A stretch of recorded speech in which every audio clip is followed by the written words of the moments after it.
Well, hey, everybody, we're really excited about this episode today where I am going to be sharing with Patty's help some 10-year, so decade-long trends. No, I can't see 10 years into the future, Patty, of course, right? But just sharing some paths and some possible ways things could turn out.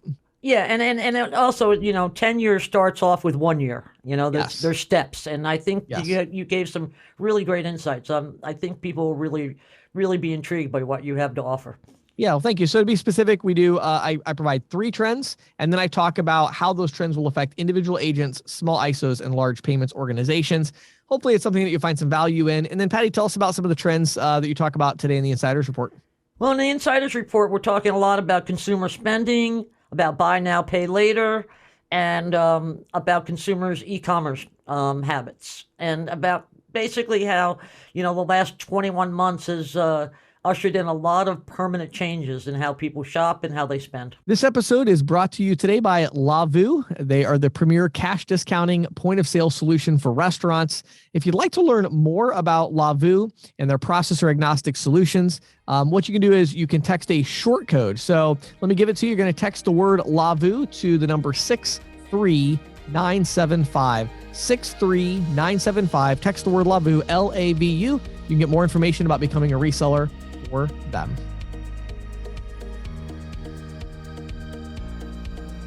Welcome to the Merchant Sales Podcast. Hey everybody, welcome to the Merchant Sales Podcast. I'm your co-host Patty Murphy here with my partner in crime, James Shepard. And we thought for the end of the year it would be really great to sort of take a look into the future. And I think James you're going to start us off, James, with your predictions for 10-year trends, where this business is going. After James, I'm going to follow up with some more current data. But I'm going to hand it off to James, and let's hear what he has to say. Awesome. Well, thank you, Patty. So I'm really excited about this. I actually have not done something like this since 2019. Right. And you know what's so funny, Patty? My favorite one from 2019, one of my predictions was that cash discounting would survive. Right. Survive 2019. And if you remember back to 2019, there was some question about that. There was some question about that. In fact, I remember in 2019 being on a panel, I think it was the NEAA, one of the regional things. Right. And I said that cash discounting and surcharging were going to take off. And I was on a panel with Visa and MasterCard execs whose jaws, they were silent on it, obviously. Right. You were clearly correct on that. So I think it'll be really cool to see what you have going forward. Well, so this time I was like, okay, what do I want to say about 2022? And I wrote some notes out and I thought about it a lot. And I'm like, I don't really have anything that interesting. Honestly, I mean, 2022, more ISVs are going to come on the scene. Right. Cash discounting and surcharging is going to continue to move forward. I mean, we've been talking about this, right? We're going to see buy now, pay later. Right. We're going to, exactly. All the trends we've talked about. And so instead I thought, what's actually more interesting to me is how these things are playing out. Now, obviously, when you say 10-year predictions, I mean, really, there's no such thing, of course, right? No, of course, we all understand you can't predict 10 years ahead in this day and age. What I think you can do is I think you can look at possible paths and how could things go and just kind of get thinking. So let me be really clear, though. This is for agents. This is for merchant sales professionals just as much as it is small ISO execs and large organizations. So what I'm going to do is I'm going to share 3 trends with you. Okay. Then I'm going to talk about independent agents, small ISOs, and large payments organizations, and what I believe that you should be doing now to take advantage or prepare for these trends to go on the offense. Okay. So without further ado, here we go. Ready? So number 1, regulation. Yes. Regulation. We cannot look at our industry over the next 10 years and not think about the potential for regulation. Okay. It doesn't matter who's in power politically. Right. I mean, it's one of those things that's just going to keep coming up. And just as a little aside, James, as you know, and many of our listeners know, I've been in this payment space for decades. Right. Yep. And for many, many years, nobody understood the payments business, so nobody touched it. Right. Right. And I've always maintained that when the retailers coined that phrase, swipe fee. Yeah, that was the moment there. That was the turning point. And, it's on the radar for lawmakers and regulators. Yep. And it's not just swipe fee. It's not just interchange, but that's sort of what opened the door. It is. And I think, when you think about regulation, the question is, do we think regulation in our industry is going to be exactly the same 10 years from now? And obviously the answer to that is no. Right. Then the question becomes, do we think there's going to be less regulation 10 years from now? I think almost everyone would say no to that. Right. I certainly would say no, there's not going to be less.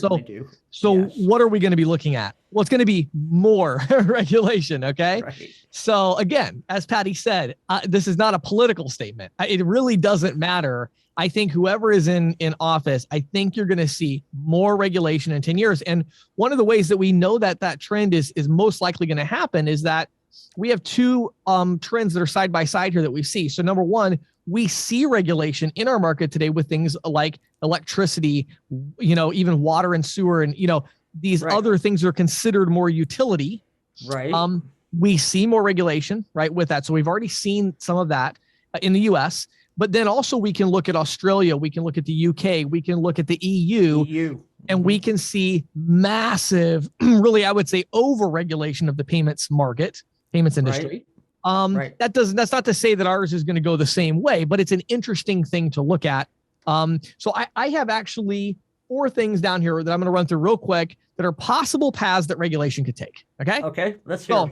And kind of in order of how I think, the least important to the most important. So number one is surcharging, which is not super important, but I do think over the next 3 to 4 years, I think all of the ambiguity with surcharging and cash discounting and non-cash adjustment and true surcharging and true cash discounting, and I think all that's going to go away. I hope.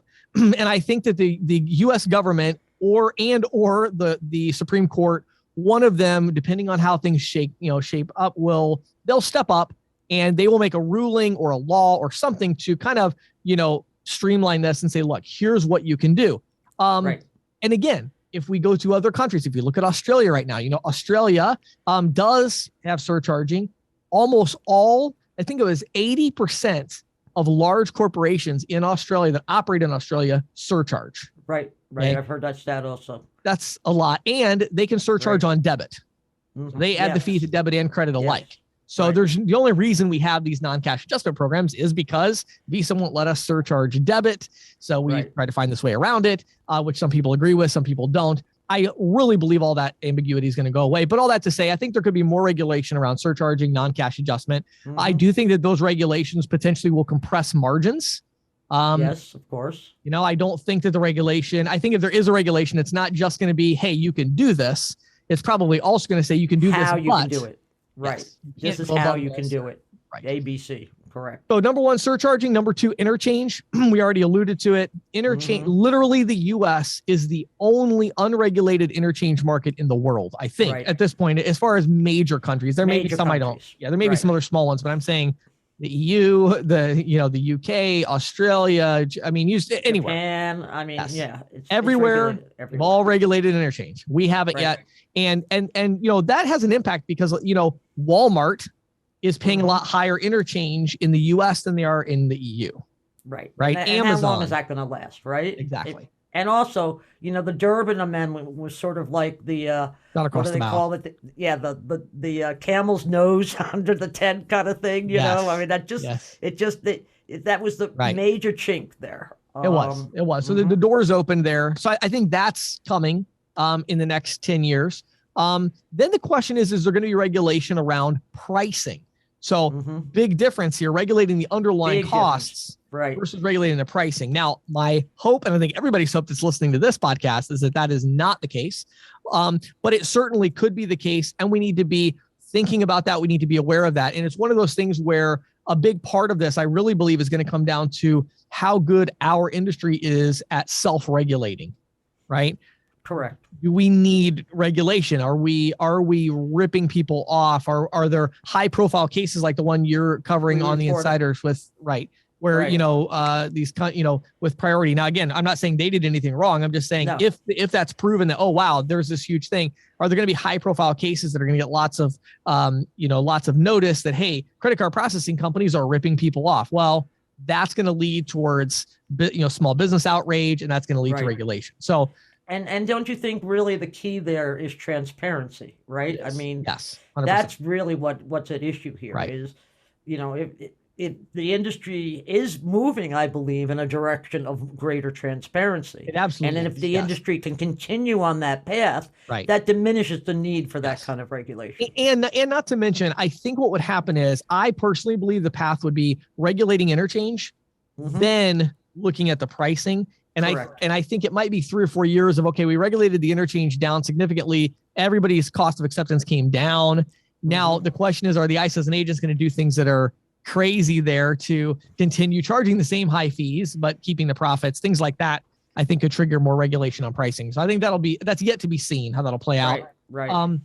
Then the last one is practice. And so the idea of practice meaning how are we conducting ourselves? So you look at the mortgage industry, you look at the insurance industry.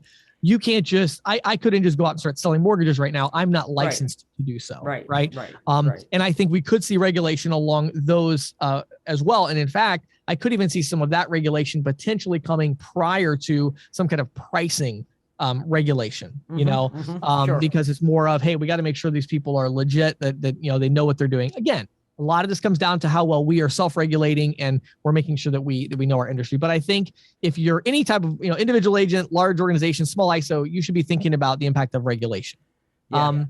Okay, I'm going to move on quickly here because I've got several more things to cover. Number two. But just before you go to number two, I just wanted to mention one thing on this regulation front. Yes. I think it's worth noting that the Consumer Financial Protection Bureau recently, issued letters to all the big tech companies, Facebook and Square and all those guys, Twitter, the likes, that they wanted, Google, obviously, they want information on their payments activities. Interesting. And I'm going to report more on this in a future episode. Right. But to me, that sort of goes along with what you're saying. It says that that's the body that's going to do this. And under the Durbin Amendment, the Wall Street Reform Act, that's why the CFPB was created. And it absolutely now has that authority to do it. Yes. So that's what's interesting about it, is the authority already exists to regulate interchange. I mean, it's already been regulated. So, very good. Okay. So, number two is integration. And I want to talk really specifically here. I think we all kind of understand the idea that there's a lot of ISVs out there, and that's not really what I want to talk about today. What I want to talk about is more the bigger picture, the 10-year trend of integration. And I want to talk about some things that our industry maybe doesn't have a grasp on yet, that they really need to understand. So number one is I want to actually talk about developer time. And you might think, James, what in the world does this have to do with the payments industry? I would actually say that so let me first, I'll give you the fact. The fact is, it takes significantly less time for a developer today to build software than it did 10 years ago. Sure. And when I say significantly less, I mean like 90% less, maybe 95% less, like huge difference. And I think that fact has actually had more to do with the disruption of the payments industry than anything else I could share with you. Because 10 years ago, you say, where did all these ISVs come from? Well, where they came from is 2 guys in a garage in 3 months can build a new point of sale system. Right. That used to take 20 senior developers 2 years. Right. So true. That's insane that can happen. And all these fintechs and ISVs are popping up everywhere. Why? Because developer time to build software has gone down dramatically. And what else that's changed is, it used to be, hey, if you're going to build software, if you're going to build a point of sale system, build a general one that's going to work for everybody, right? Yeah. Because it's going to cost you $7 million in developer time to build this thing. Sure. Well, now it's going to cost you $150,000, maybe $300,000. Why don't you just build one for hair salons? Right?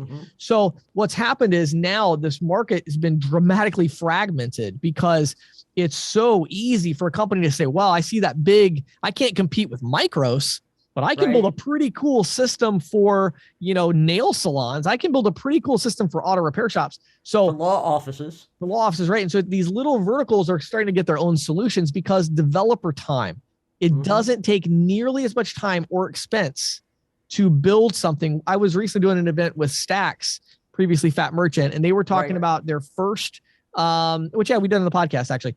But they were talking about, their initial product. It was, I think, 3 developers, and they had like 30 days or maybe 90 days. Actually, they had 90 days, I think it was, to build their initial product that integrated with payments, and they built it, and it was ready to launch in 90 days with like 3 people. And now it's Stacks, which of course, obviously now they've spent millions and millions in further development. But my point is, you can get going pretty quickly, and you can build something that actually works. And I'll get to more of why that matters in a minute.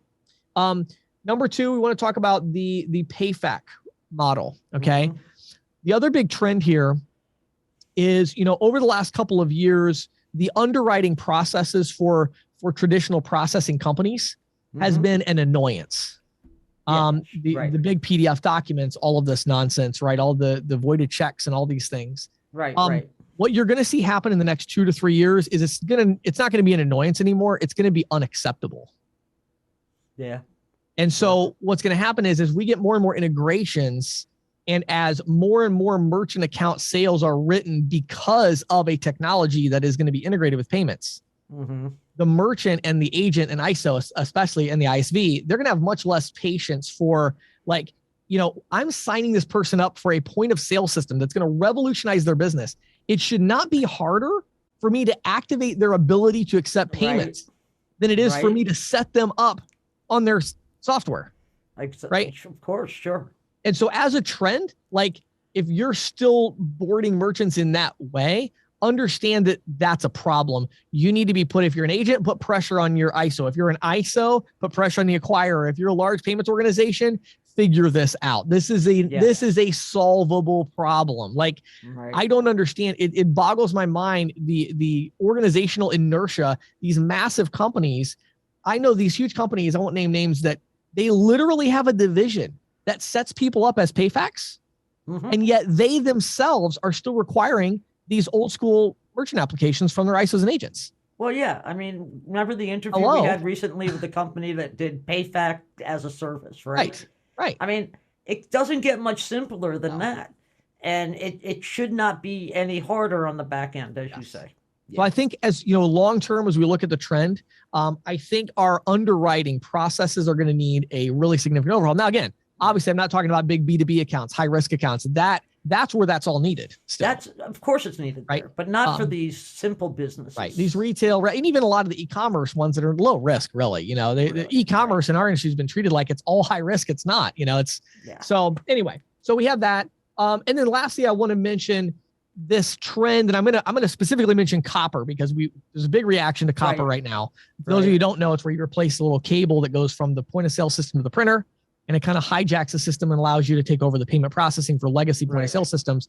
But I've seen others as well. I think there's going to be a trend here, as more and more people are getting locked into technology solutions. Right. I don't have a specific prediction here other than to say, I believe you're going to start to see disruptors that are going to allow merchants to use other payment processing. Maybe even you'll see payment processors that will come out that will say, we can lower your cost and integrate with any system. Right. And it'll be that whole concept. And so, again, trend to look out for. I think that's a big one, that we're going to see these systems of Square, Toast, others, and just larger processing companies, Clover, and they feel very, very secure in their position as far as the payment processing. I believe over the next 36 months to 60 months, I think that security is going to go away. I think obviously it's going to be good to be integrated, of course, but I don't think it's going to guarantee a lock-in. And I think it could even trigger the regulation. A lot of stuff goes together, because what's going to happen is, as companies like Copper start coming in, companies that are integrated and are depending on the payment processing to justify their economic model, they're going to say, wait a minute, we have a contract here, and they're going to start to be really heavy-handed. Yeah, sure. And those merchants are going to reach out to their representative and to their attorney general and say, what is going on? I'm being taken advantage of. And so I think that can create kind of a mess. And so I think it'll be interesting over the next, decade. I think really over the next 5 years to see that one play out. So we have regulation, we have integration, and then finally, number 3, it really might surprise people. This would be my prediction for a 10-year prediction, but I think that ACH and crypto, and I'm putting these two together, ACH and crypto, I'm putting them together as a trend, and I believe that it is a trend in number one, low cost payment acceptance. Yes. Okay. That's important. So low cost payment acceptance. Just got off of a call literally right before this recording with the company, and they're doing like 1% flat rate on crypto, taking all the volatility out. So the merchant doesn't accept any volatility. They never even take possession of the crypto. They just are in this exchange where, hey, if somebody pays me $100, I'm going to get 99, and there's no volatility. So crypto is a lower cost form of payment. ACH also over the next decade is going to develop into a real-time platform. Right. And I mean, that's going to be less than a decade. That is going to be real time. Maybe another 2 years, I would say. Yeah. When that happens, that is crazy important because Yeah. The number of fintechs that are already developing towards this is incredible. And they are realizing, well, wait a second, if people can just pay with ACH and it's really low cost, maybe we can jump in and charge a little bit of an extra fee. It'll seem a lot lower to the merchant, whatever. So when we write, say, well, that's a big trend because ACH acceptance, crypto acceptance, I think these things are going to become increasingly important to merchants. Right. Everybody on here knows I'm a little dubious of the long-term trend with crypto as becoming a mainstream form of payment. Correct. Yeah. But I do believe, honestly, I don't think Apple Pay is a great currently is a huge percentage of the market. But I think every business should accept Apple Pay. I've gotten to the point now where I use Apple Pay. And when I go to a business and I have my phone out and I can't use it and they say, oh, we don't accept Apple Pay, I don't like that. I mean, I can't believe I've gotten to that point. I wasn't even using Apple Pay hardly at all a year ago. Now it's like I'll give you a really good example of this, Patty. Personal example. There is not a week that goes by that at least one day I don't go to lunch and forget my wallet because I don't use it anymore. Because you don't use it anymore. And then I'll be at a place and it's super embarrassing. I've been in a couple places where they're like, we don't take Apple Pay. And I'm like, seriously, that's all I have. I have my phone. I left my wallet at the office. I got to call somebody. It's ridiculous. So the idea is maybe that's only 5% of their revenue of Apple Pay, maybe 7%. But that 5 to 7 is going to go away if you don't accept Apple Pay because I'm going to go somewhere else because I like and it's going to increase. It's going to increase to 10, 12. Exactly. So I think crypto may be a few years behind that trend, but I think over the next decade, we're going to see that become a bigger thing. And I think crypto is developing, into I guess what I've always been dubious about crypto is its ability to deliver on these promises. It's totally anonymous, it's totally free. And it's like, and it's not, and it's not. So, but I still think it's going to become a major form of payment, just not totally anonymous and totally free. That's where I'm at. I mean, and it's already, the government's already made clear that they want people to, report their crypto earnings. Exactly. And as you say, there's people out there charging 1% and taking on the volatility. Well, 1% is not free. Exactly. Yes. Yeah. So what do we do about this? I'm going to run through real quickly, just give you a couple of tips that I think will help. So if you're an independent rep, specialize and stay informed. Yes. Okay. Specialize and stay informed. Now that's not to say you can only do one type of, merchant. There's a lot of different ways to specialize. You could specialize in your market. You could be, hey, I specialize in serving the greater Atlanta area. That could be a specialization. Then stay informed. What's happening in the Atlanta area? What new competitors do you have? What new technologies are available? What are the trends in consumer buying? Become the expert on payments in the Atlanta area, right? Yes. What are the new ISVs that are starting? Go visit their office because they're in Atlanta. No other payments person is visiting their office. So, specialize and stay informed if you're an individual agent. That's going to be a key to overcoming because then you're going to be in the loop on whatever regulations and software and payments changes. It's going to be too much for you to become a generalist. If you're a generalist, you're not going to be able to stay informed on everything that matters. So specialize and stay informed if you're an individual rep.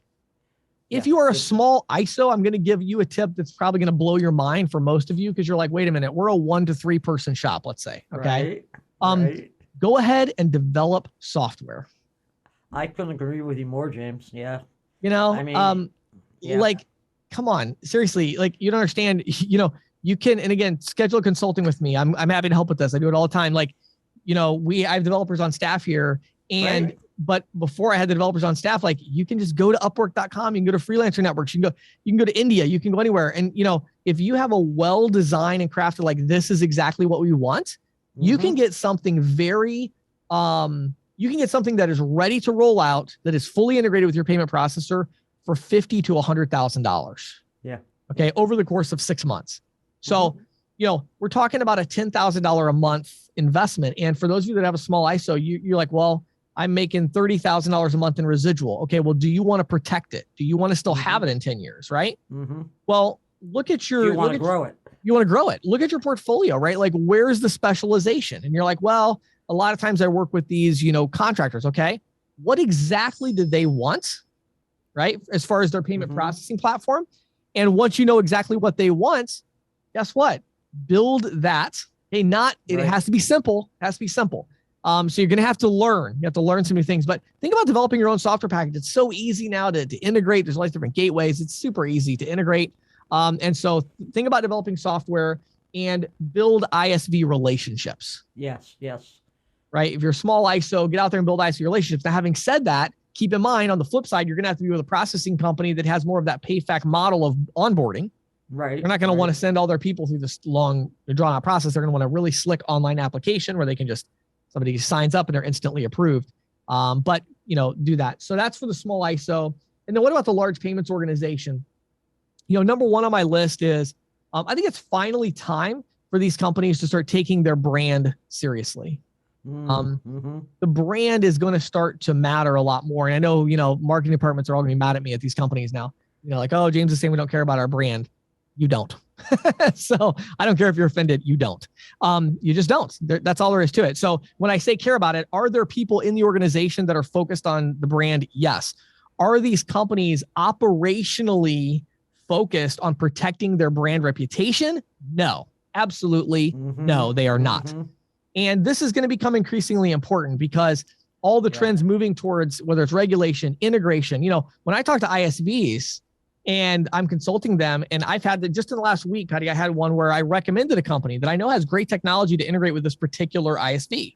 And I explained to them the benefits of this partnership. And they said, oh, no, we would never go with that company. We've heard some bad things. That's the end of that conversation. On to the next one. And that happens to me all the time. The ISV, and there is a lot of bad. That's the thing. You get a lot of bad stuff, and people when they're upset, they grouse about it online. Right. Where are these ISVs going to look? Online, obviously. Right. And so I think the focus, Patty, has been let's make sure we don't have a bad reputation, which has not worked. The focus is going to have to shift to we want to have an awesome reputation for our brand. Right. So we're willing to invest in better customer service. We're willing to invest in a better customer experience, not just, words, but actually doing something, taking action, making sure it's a good experience for, and saying we're willing to put some money into that. So I think that's going to become increasingly important. Number two is acquisition and retention. Well, of course, yeah. Obviously no brainer, but I think a lot of our merchant sales agents don't seem to understand. It's like when you own a huge payment processing company, you have to understand everybody's already been sold. Right. So you just go and buy that processing account. You don't worry about all the agents going out and selling it and all the hassle that comes with that. You just go buy it. Right. So that's a trend that's also very interesting for independent reps. There's a lot of talk at the top of the payments companies now of, do we really want these independent reps running around and messing up a reputation? Like, why wouldn't we just go buy these? Everybody's already been sold. Do we really want to buy it by paying a rep for the rest of his life? Or do we want to just pay for it? And I can tell you the answer to that question without any doubt. Every single time is we want to just buy it. Now so far they haven't been able to acquire as much as they want. So they're still willing to accept the independent rep model as a necessary evil, to be honest. And again, I'm not talking about the ISOs. I'm talking about the acquirers here. But more and more it's becoming a hassle. And so keep that in mind. This is where your reputation as an independent agent comes into play. You're going to see acquiring companies and even ISOs become much less willing to deal with reputational issues. They're going to run that background check. They're going to be looking and, hey, you have this, you boarded a fraudulent account. You're done. We don't care. We don't care anything about you. You're done. And we're going to keep your residuals because our contract says if you do anything criminal or fraudulent, we can keep them. You're going to see more and more of that, I think, where people are just they're going to say, no, we're done with that. Our reputation is too important. So I think that's an important trend, but it's acquisition and it's retention. They do so many acquisitions, but they don't do a good job of retaining and increasing the value of the accounts that they have.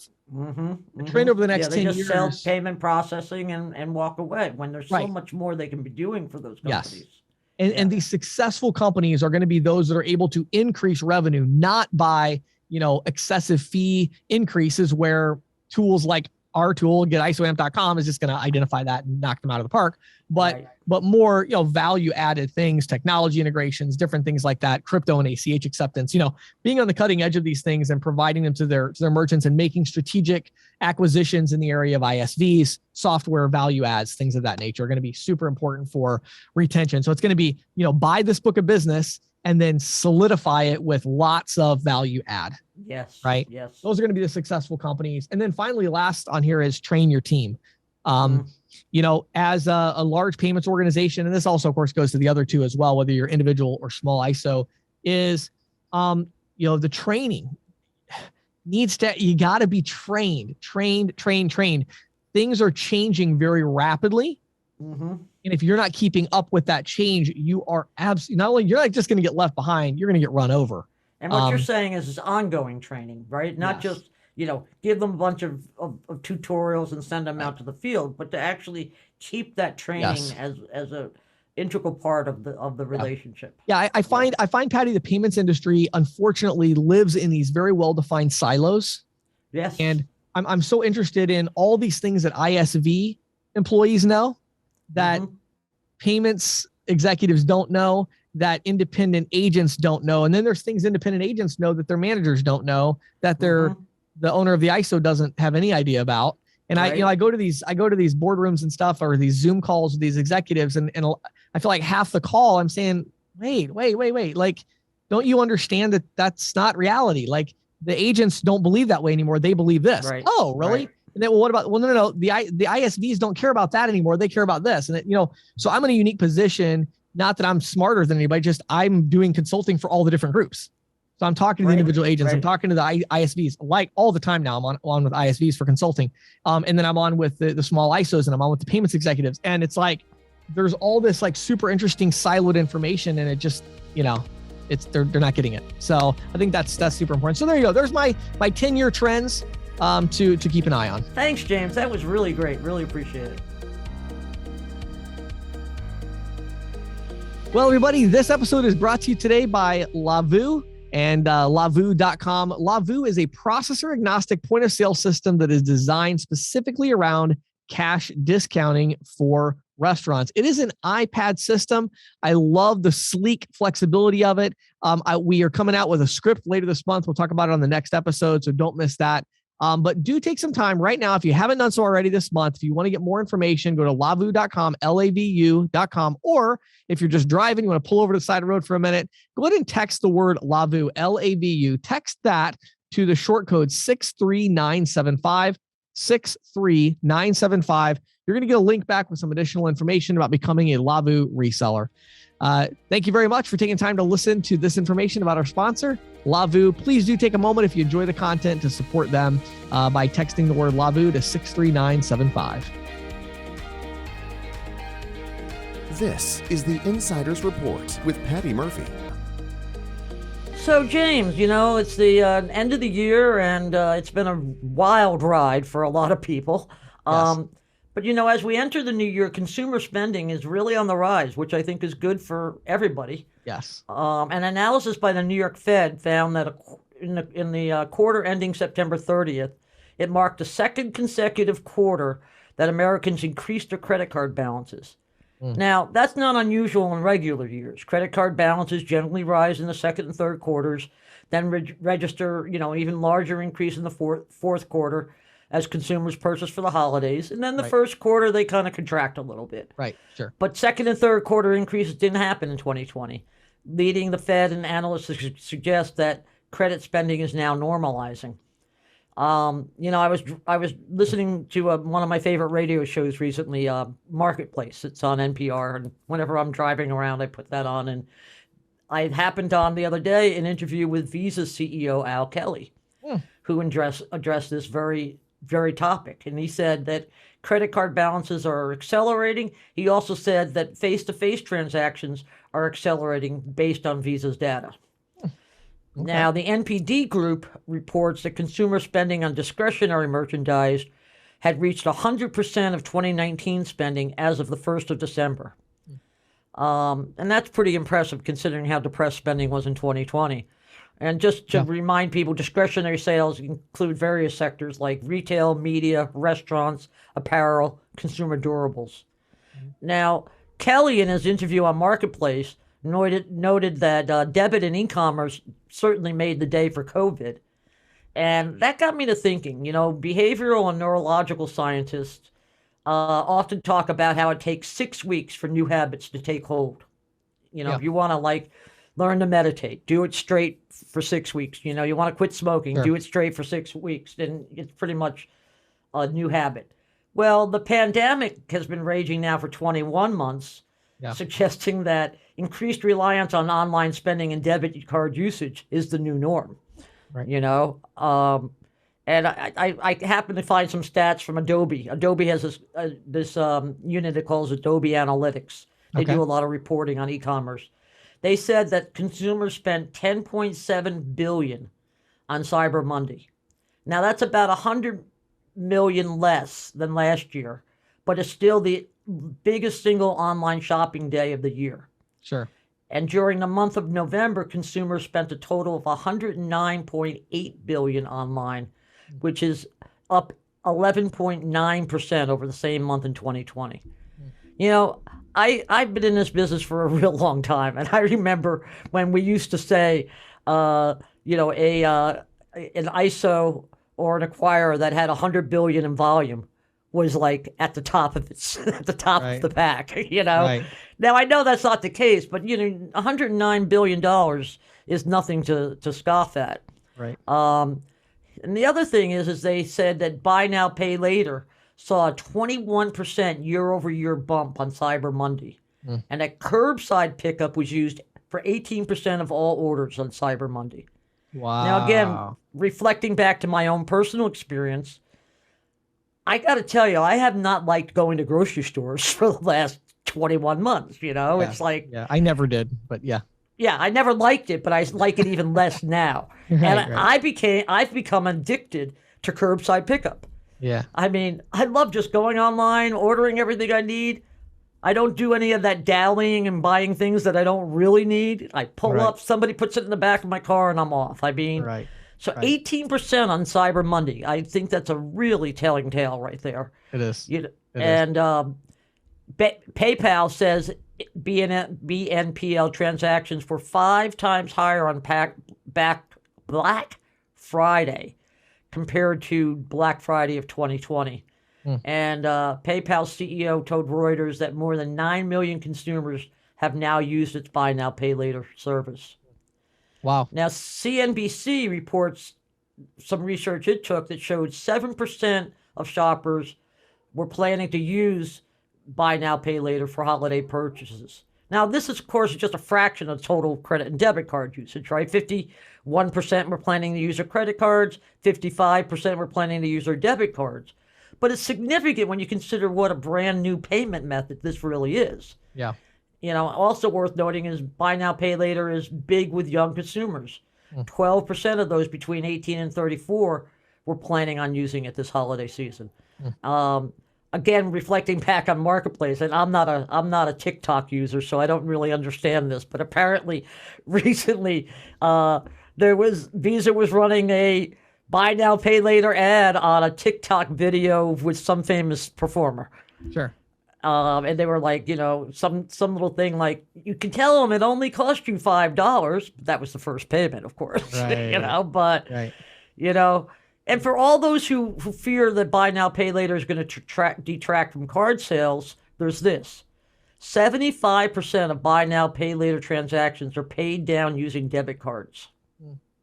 Wow. And there are numerous studies indicating that buy now, pay later reduces shopping cart abandonments, encourages people to buy higher ticket items, which I don't think we can dispute. I think though, just to kind of a counterpoint there, I mean, the fact that people are paying their buy now, pay later with their debit card doesn't mean that processing is running through an ISO. Exactly. Right. Right. That would be the ISO that's representing the buy now, pay later company. So I think it actually is still scary. And I think ISO as an agent should still think you need to be offering buy now, pay later to your merchant so that you can make money off of that. That's my point, exactly. Because as we've talked in the past, there are several companies out there that offer that for ISOs and agents. So, but there are some clouds on the buy now, pay later horizon. You know, a September survey by Credit Karma found a third of U.S. consumers who used it had fallen behind on one or more payments. And this has been seized upon by some lawmakers as a warning sign that consumers may be getting overextended. House Financial Services Committee Chairwoman Maxine Waters, during an October hearing, said the Consumer Financial Protection Bureau needs to be, quote, looking deeply at the phenomenon to get a better understanding of any negative impacts on consumers. Yeah. And again, I think that speaks to, you know, the CFPB sort of becoming much more attuned to these consumer credit issues, which we've talked about as well. Right. Wow. Well, very interesting stuff, Patty, as always. Really interesting trends. Yeah. Thanks, James. Thank you for listening to the Merchant Sales Podcast. Whether you are an industry veteran, processing executive, or just trying to learn about the payment space, we appreciate your time.